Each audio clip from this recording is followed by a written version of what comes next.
Our chalice lighting reading is by Gregory Pelly. And so we gather from the ebb and flow of our lives, thirsty for connections to ourselves, thirsty for connection to others, thirsty for connection to the larger life. As we light this chalice, may all who gather here be filled with joy and hope, filled with compassion and love. Here may we be filled so that we may pour ourselves out into the world.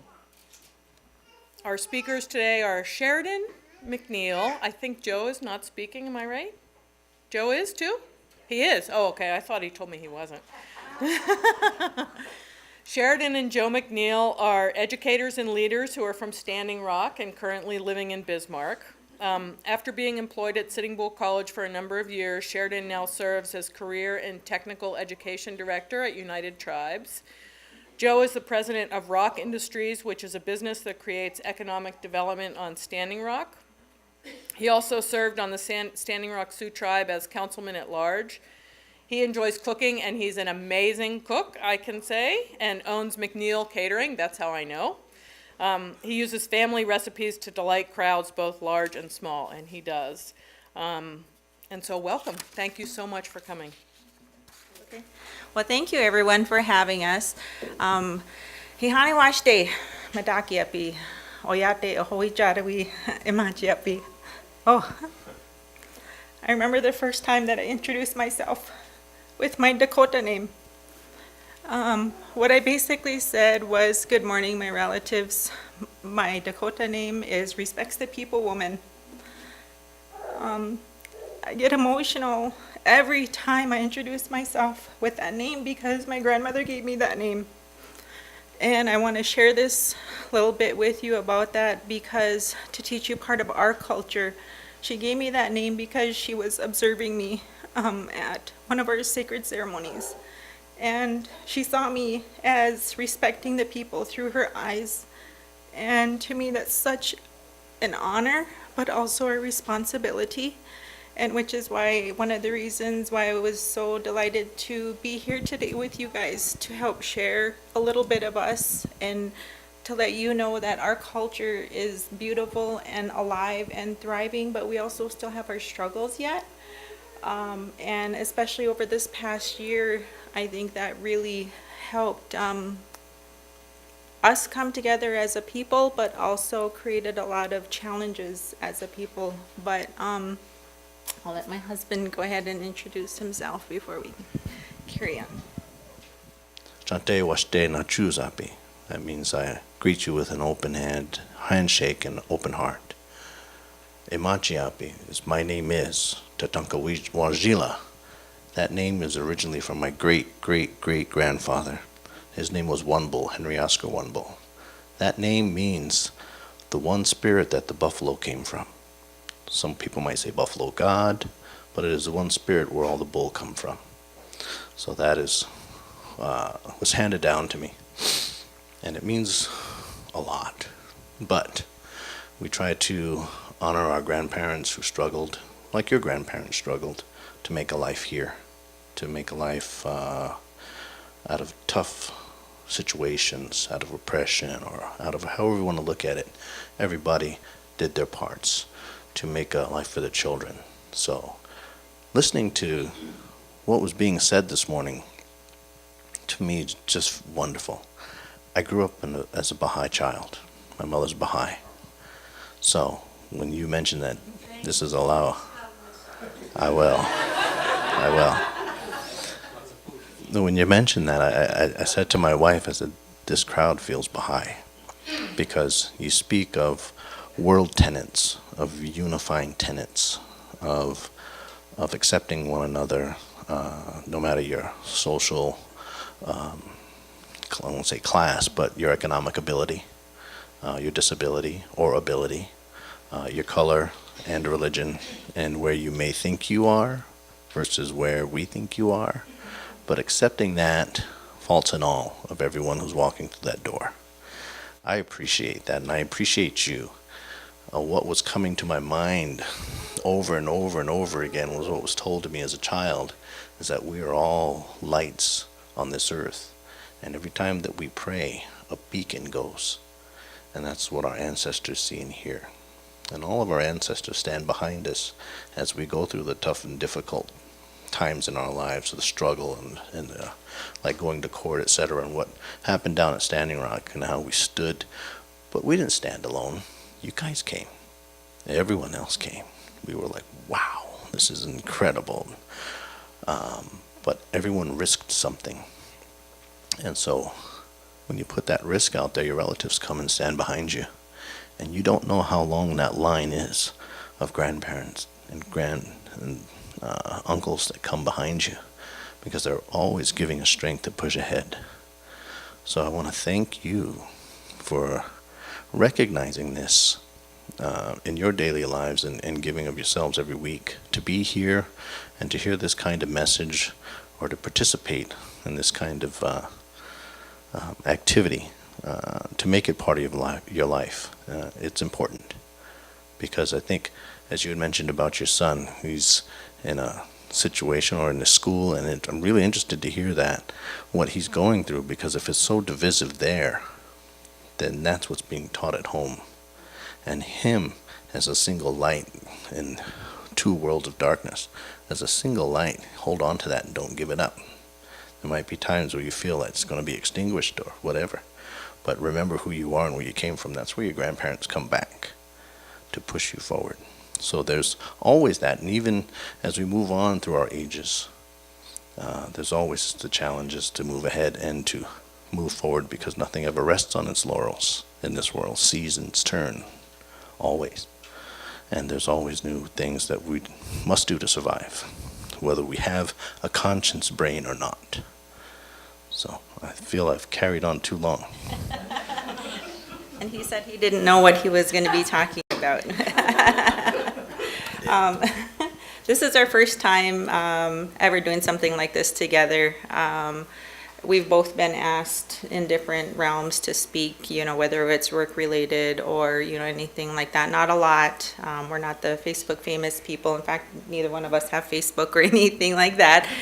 So it's really a blessing to be able to have these opportunities to speak together. But I too would also like to recognize Andrea and thank you for acknowledging your son and the work that he's doing. I know it's really important to help guide them, to become a better person. And to your son, thank you for being here. And also thank you to, I was really surprised at the different, age groups that are here, because on one end, we have the youth that are here that, thankfully they're being raised in a household such as yours that has these, open views and everything, and that are learning to bring community together.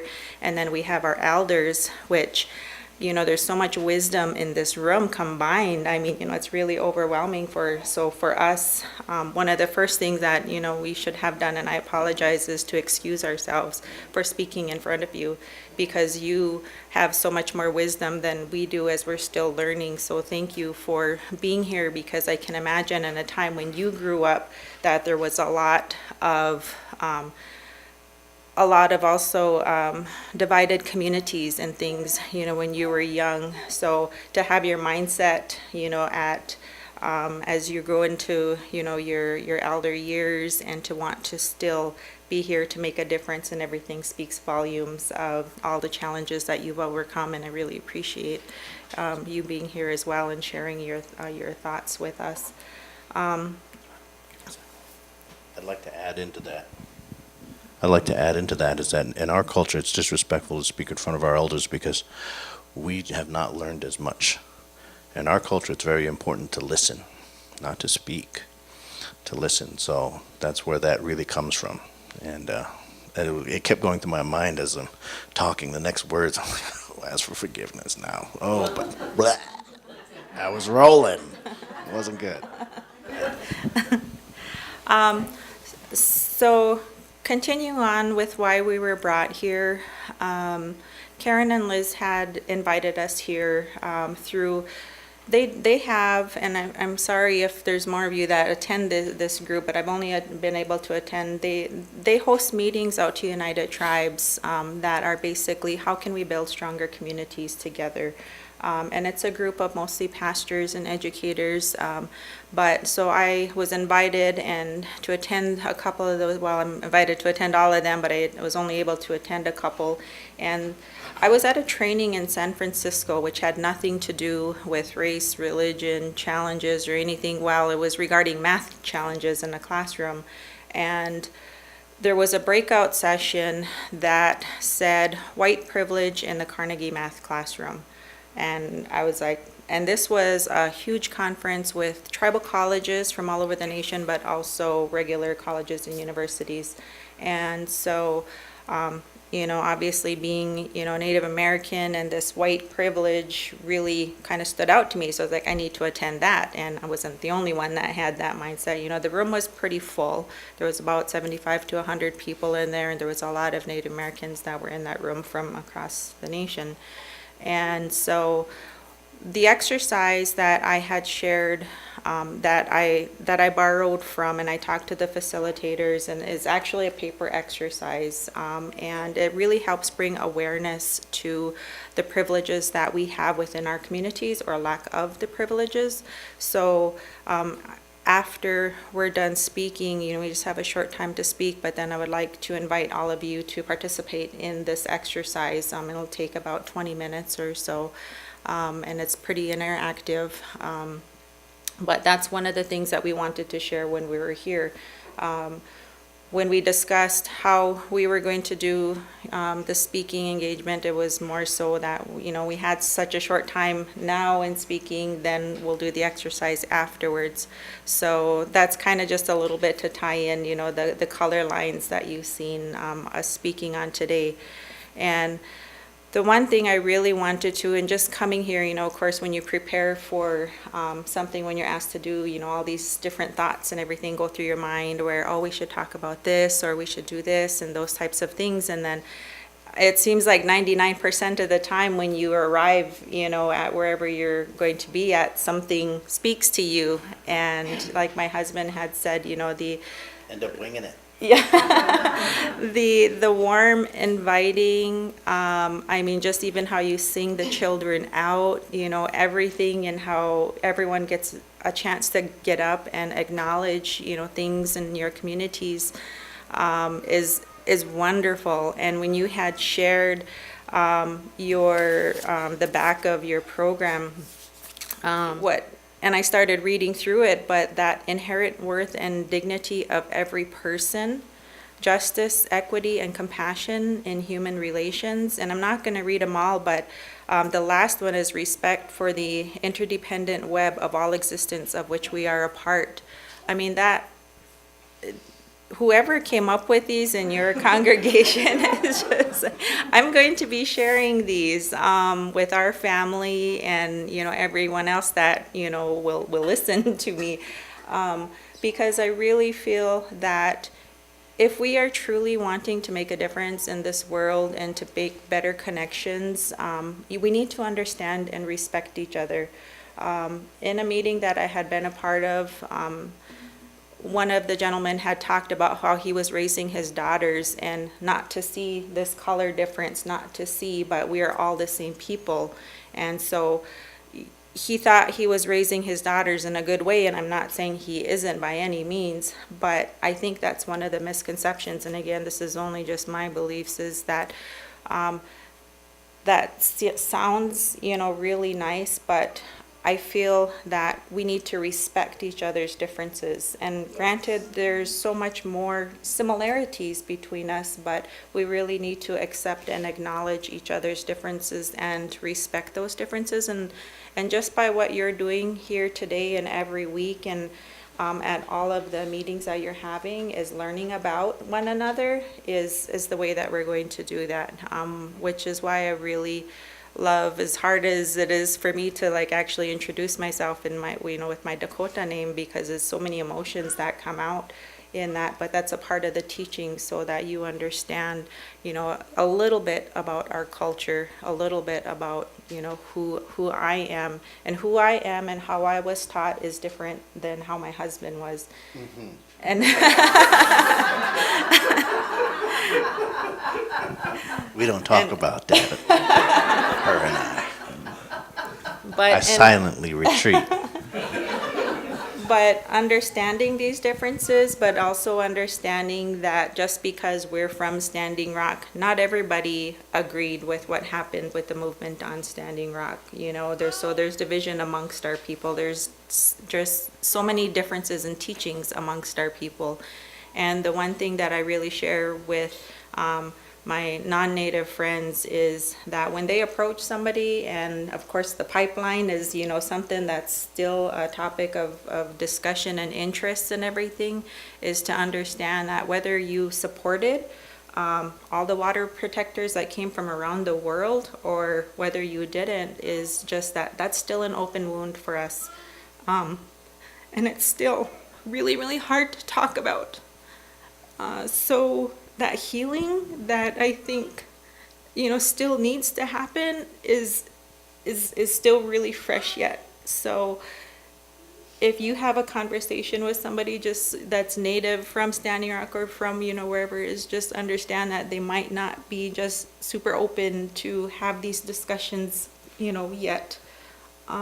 Because there's a lot of healing, as you know, you guys all know, you're here, so you understand that, but a lot of people don't. And it's either you were with it or you weren't. And that's where, you know, that division, but that healing needs to come together. A lot of folks at home don't openly speak about it. We're not like open people either. You know, you have your folks who are your spokespeople or your elders who do the speaking, and a lot of us quietly listen and respect to what they're going to say. So as far as that goes, you know, that's why a lot of folks won't even say anything about it. Sitting on tribal council previously, I know that there's a lot of different opinions and a lot of different viewpoints on everything that goes on Standing Rock. So, you know, the subject of the pipeline is just exactly as my wife said, is that some people are for it and some people, I look at both sides of it, because I was against it because of what was happening to us again in this country, but what was happening to us today and what continues to happen to Native people today still. And we go back and start looking at history. We're the only people, I think it's a Declaration of Independence, that are segregated out from anyone else. We are merciless native savages as dictated in the Declaration of Independence. So even there we are removed from the formula that's the United States of America. All the different policies that happened to us when we weren't able to be defeated, we were treated with, and then those treaties were put aside for gain. So we talk about the system, and that's what I'm leading to, is that the system that was put in place to develop the country per se, to develop the economy, to create a way of life that was beneficial for the group of people that was doing that, has been established, etc. It's here. And now we're looking at what I like to look at now is trying to define this, because we take a look at all the shootings that are happening, how we're hurting one another. There's a real hollowness about how we're living now. People are searching inward, but there's nothing there. Capitalism has been the driving factor of everything, is to gain, to take, to turn into resource, to turn into profit. I'm not anti-capitalist, I'm a business developer, I'm Standing Rock, but when we take a look at it as a whole, there has to be some kind of level where we say, we're going to take care of each other too, and that's what you guys are doing here, and what a lot of churches do and what their tenets are. But we have to find a way to take a look at the system and identify it. We have to find a way to take a look at who we are and how we grew up and take an honest look at it without blame, without guilt, without saying, oh my God, I'm so wrong. I'm going to go out there today and I'm going to stand on the corner. I'm going to grab somebody by the arm and I'm going to do this. No, we just first need to take an honest look inward. And then that is what this exercise is about. And what you decide to do and how you decide to make your choices, like I said, I'm honored to stand here with you. Very thankful for it is what you do, because you guys are already taking that look inside. But this is just another tool to help us be honest with ourselves as human beings, you know, not as native, non-native, or male or female, rich or poor, intellectually able or disabled. So That's about all I have there. I'm going to eventually get to the realm where she's going to say, you should have stopped after that certain part. Yeah, and we just really wanted to remind you, and again, you know, it's like we're preaching to the choir here. You're here in this Korean congregation, and so that really speaks volumes. I just met Karen and Liz through the movement on Standing Rock, through Rania, and I mean, it was just this immediate, like, these ladies have this whole different mindset than what I'm not used to, you know? One of the big misconceptions that is just, I just really don't like to hear is when people from the Bismarck Mandan area say, I wished it would go back to the way it was, referring to pre-pipeline movement. I don't. I've lived here my whole life. I've lived on Standing Rock my whole life, besides the last 2 years. And even that, I'm a little bitter about having to move up here. The move up here was so my son can get a better academic education. My son, we all think our children are the most brilliant things in the world, in which they all are, you know. But my son truly wasn't being challenged enough in school down there. He was the classroom helper all the time. He'd get done with work and then go and help, which I know teaches fantastic lessons to him. You know, I'm grateful he's that way.